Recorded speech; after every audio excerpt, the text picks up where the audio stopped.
Le Soudan, l'Égypte et l'Éthiopie reprennent les négociations au sujet du grand barrage controversé sur le Nil. Amorcée ce 2 janvier 2021, cette phase de pourparlers a pour objectif d'aboutir à un consensus définitif des trois parties sur la question du remplissage du barrage sur le Nil après 10 ans de discussion. À cet effet, un document de travail a été diffusé au sein des trois pays sur les détails de négociations. Pour l'heure, l'Égypte n'adhère pas encore totalement aux éléments contenus dans le dit document.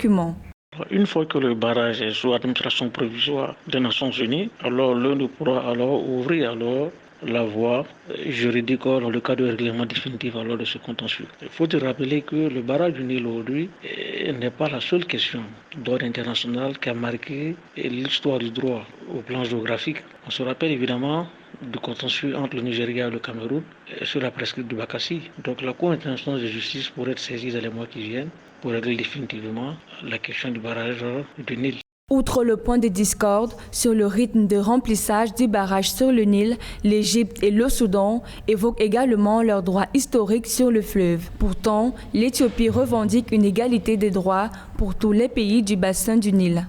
Il est donc important aujourd'hui que les Nations Unies s'imposent comme étant les seuls facilitateurs internationaux pour régler ce conflit. Si les Nations Unies répondent le dialogue entre les trois États en essayant au préalable d'évaluer le coût d'investissement qui avait été effectué au préalable par l'Éthiopie en remplissant le barrage du Nil, dans le cadre d'une procédure d'indemnisation des États déjà qui ont fortement investi dans la réhabilitation de ce barrage, alors ce barrage sera sous administration de l'ONU. La suite des négociations prévoit une rencontre tripartite le dimanche 10 janvier avec l'espoir qu'un accord final soit enfin trouvé dès la fin du mois.